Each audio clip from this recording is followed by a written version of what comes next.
Hello, I'm Dr. Albanese with Albanese Chiropractic, where our mission is to help as many individuals and families as possible create healthy lifestyles and reach optimal health through chiropractic. Now, today I'm going to talk to you about inflammation, and this is a question I've been asked more and more recently. How does inflammation develop? How does it impact my health? How do I decrease inflammation?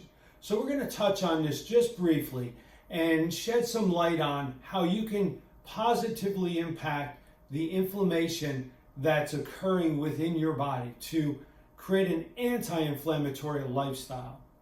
So how does inflammation develop? Well, basically it develops through stress placed on the body, be it a physical stress, an accident or an injury, a trauma, chemical stress, something you breathe in, something you eat, ingest, causes chemical changes within the body and can produce inflammation, and then emotional stress.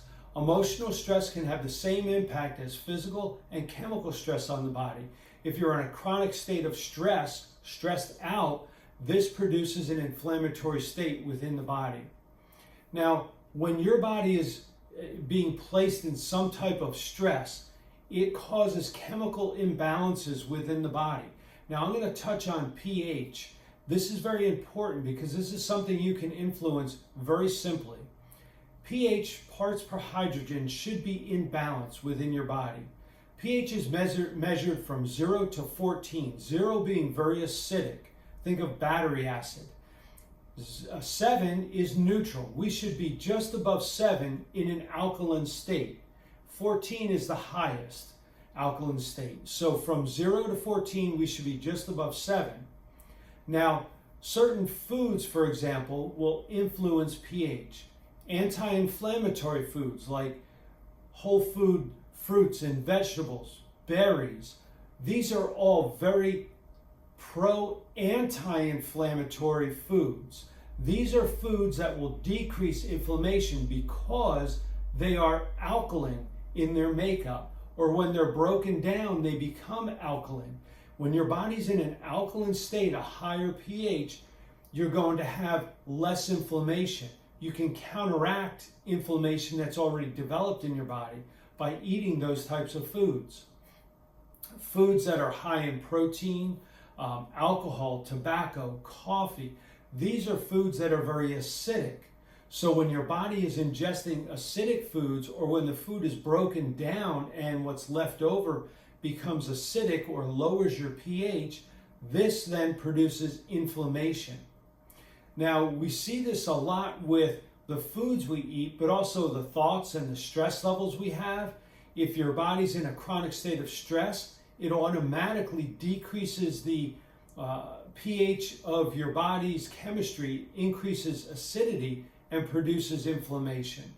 So if you're changing your thoughts, you're changing your mindset, decreasing emotional stress, you're becoming more alkaline and less inflammatory.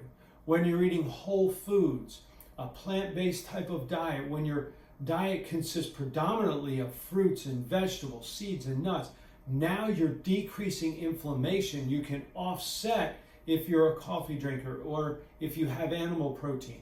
Certainly you want to minimize those types of products to minimize the inflammatory impact on your body, but you can counteract that by eating a whole food, plant-based type of diet, fruits and vegetables. And this increases your alkalinity and decreases inflammation within your body. Now, I see this a lot with folks that are trying to lose weight. They'll get to a point and then they kind of stop losing weight. They get to a plateau. And oftentimes this is because their body is storing acid within the fat. And if it gets rid of the fat, then the acid is going to be dispersed throughout the body. And it does that through the blood. So a good thing to do is a whole body cleanse, cleaning your lymph, liver, GI tract, your blood. And if you can help to cleanse that area, to flush out acidic remnants of food that we eat or thoughts and things of that nature, now your body can shed that fat because it's no longer quarantining, if you will, all the acid within your body. We see this a lot with people trying to lose weight. And that's one of the sticking points with weight loss. So if you understand how your body protects itself It does that by taking those acids and storing them in fat. By cleansing your body, by changing your diet, you'll shed those acids, and then your body can lose that fat because it doesn't need to protect itself as much. So this is very important to understand, because when your body is in an acidic state, when it has a lot of inflammation, your immune system will be downregulated. Your body is not in a healthy state. You're more prone to sickness, disease, virus, bacteria, things of this nature. Viruses, bacteria, cancers only grow in an acidic state, in a very anaerobic state. When your body is filled with fruits and vegetables, you become more aerobic, oxygen filled, more alkaline, and your immune system flourishes in that environment. Viruses, bacteria, cancers can't grow well in that environment. It's just like a garden.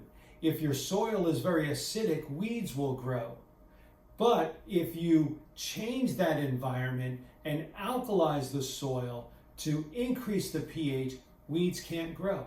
It's the wrong environment for those weeds to flourish. And it's the same within us, except we don't grow weeds, we grow bacteria, viruses, yeast, cancer. So if you want to see how you can impact the inflammation that could be built up in your body, look at changing your diet, changing your thoughts. Decreasing stress on your body will have a direct impact on affecting your pH and decreasing inflammation. There's a lot of information here in this video. I just touched on some things just on a surface level, but I hope this gives you some insight into inflammation and how you can positively impact inflammation that builds up in your body. I thank you. I wish you well. Have a great day and be well.